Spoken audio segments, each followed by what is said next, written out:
Welcome to Net Automate. In this video, we will start learning about Python. To me, Python is the most important tool that you should know to pass this exam. To the Net DevOps engineer, Python is as important as the CLI is to a network engineer. Keep in mind that this is not a comprehensive study of Python. I think that it would take a very long time to become an expert in software development and Python, but that is not our goal here. You can do a lot of incredible things just by knowing the basics of Python. The goal is to use Python to perform network-related tasks, which is why my explanation will be focused on network use cases. This video will not discuss any specific Blueprint topics, but at the same time, I feel that it applies to most Blueprint topics in the exam. If you don't understand Python, you simply can't pass the DevNet Associate exam, since so many of the other technologies use Python. Today we will be going over the basics, and those are Python variables, data types, and Python I/O. Python is a programming language. Programming languages are used to write software. When it comes to infrastructure automation, Python is the most popular choice. There are other use cases for Python, such as security penetration testing, data science, web development, and AI and machine learning.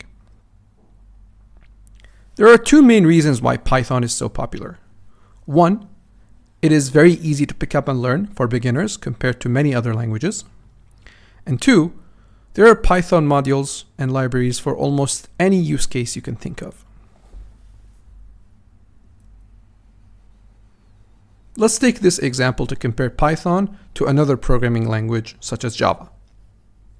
While Java is a very good language with many use cases, it is much harder to adopt for a beginner compared to Python. If you take a look at this sample code, both programs do the exact same thing, and that is display hello on the user screen. As you can see, the Python code is much cleaner and in this case much easier for a beginner to grasp.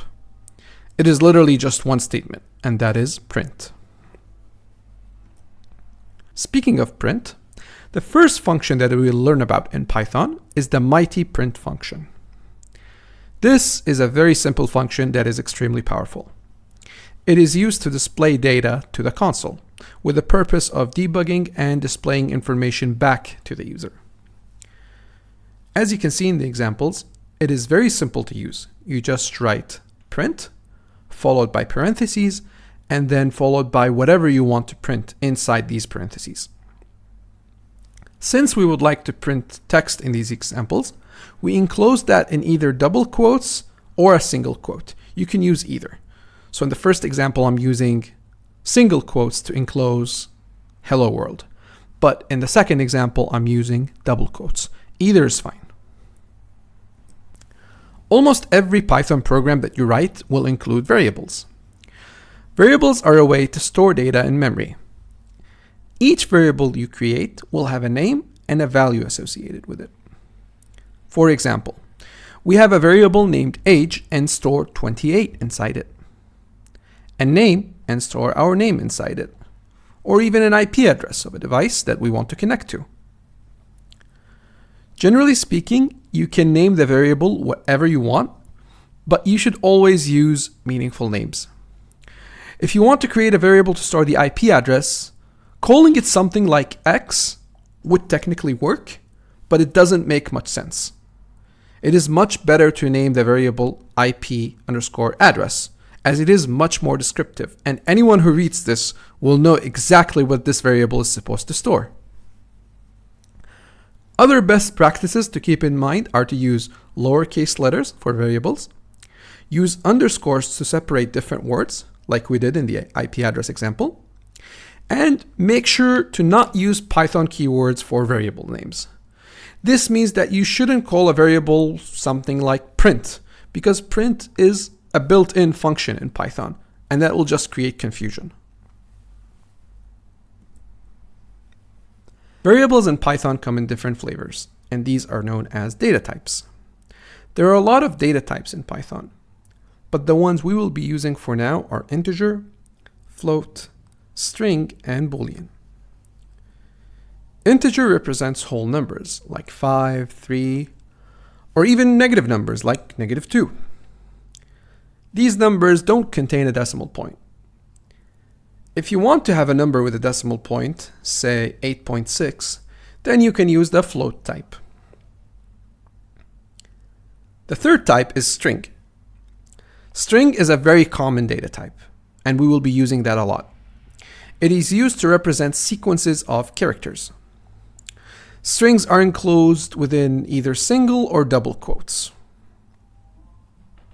Lastly, a Boolean is used to represent true or false values.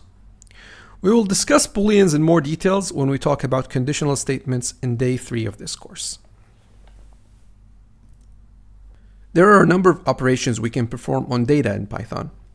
Arithmetic operators are used to perform basic arithmetic such as addition, subtraction, multiplication, and division. Keep in mind that when it comes to strings, we can actually still use the addition operator to combine two strings. So for example, if I have the string hello and the string world, I can add them and I would get one string, which is hello world.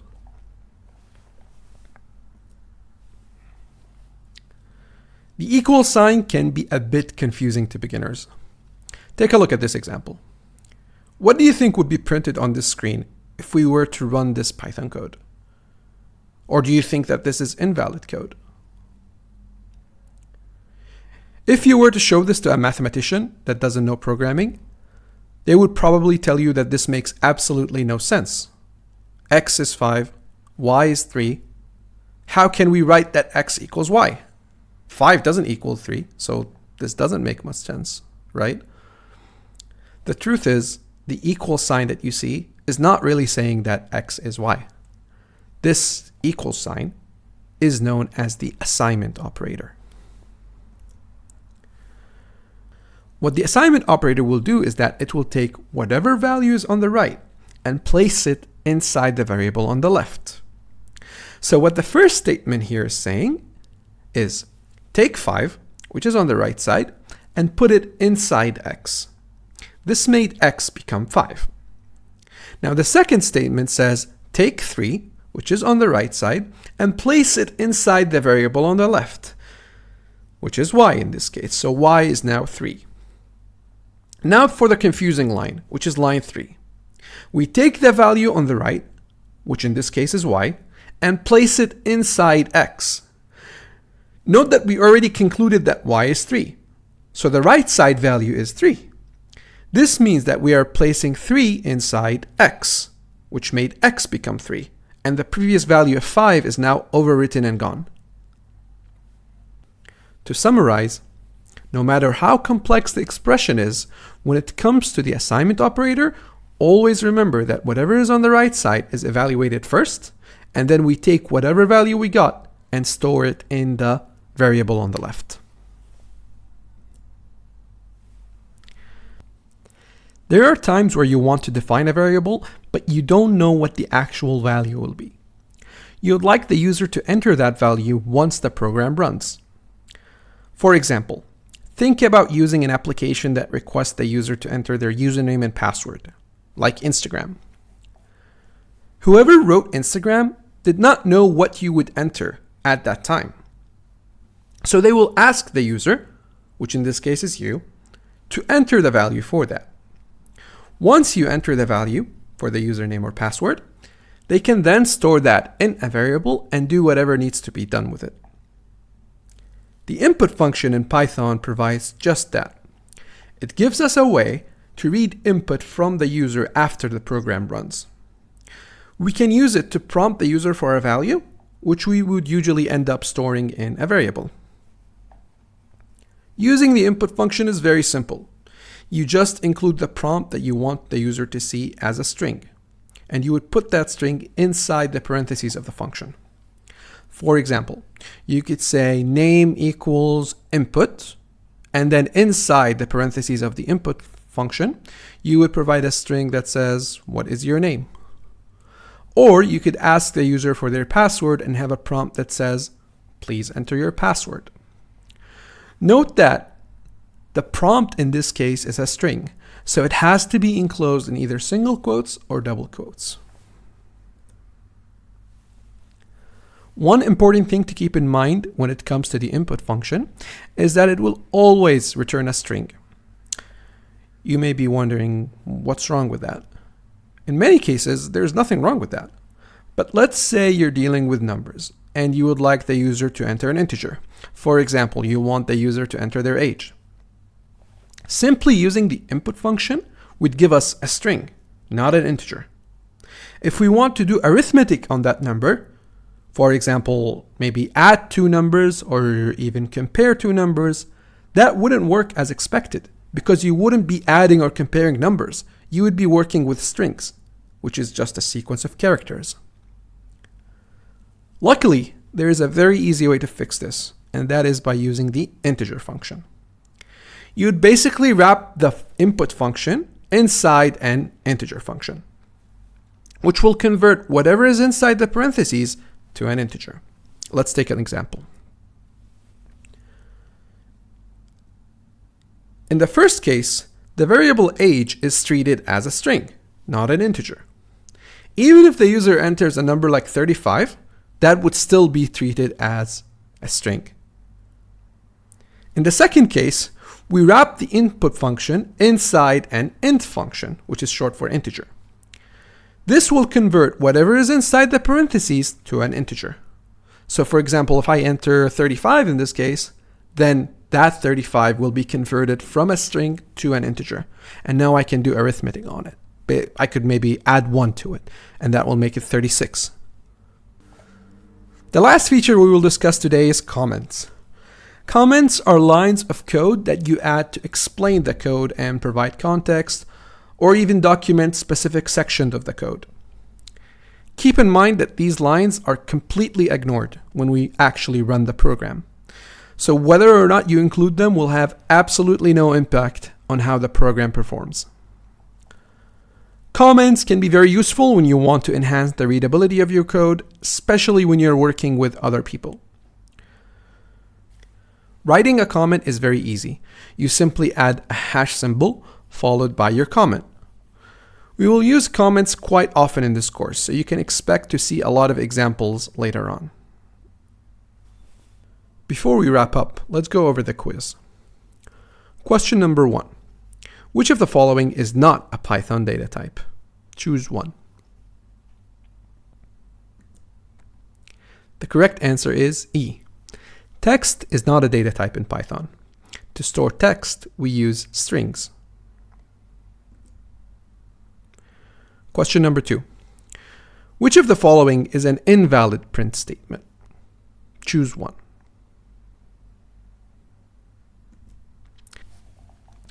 The correct answer is D. A, B, and C are all valid. Remember that strings can either use single or double quotes. The reason why D is wrong is because the double quotes were closed and we followed that by the string hello. So the string hello is not included between single or double quotes, which is invalid. Question number 3. What will the following code print once executed? Assume that the user enters 5, then 7 as the input values. The correct answer is A.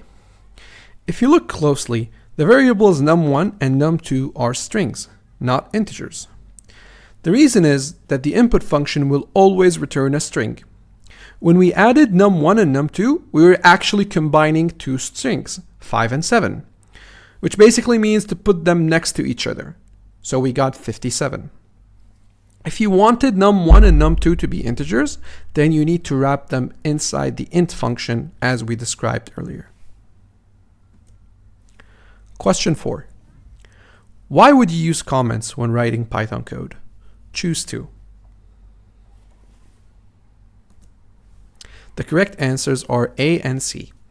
As mentioned earlier, comments are a way to explain a piece of code that others may not understand, and they are also used to document your code. But they don't have actual impact on the performance of your code.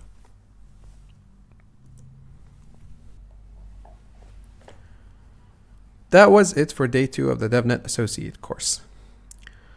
To be completely honest, watching these videos alone is not enough for you to learn Python, and you have to try writing code yourself. That is why in the next video, we will have a hands-on lab where we will be writing actual code, and we will actually write a small piece of code that retrieves the routing table from a router. Thanks for watching and see you then.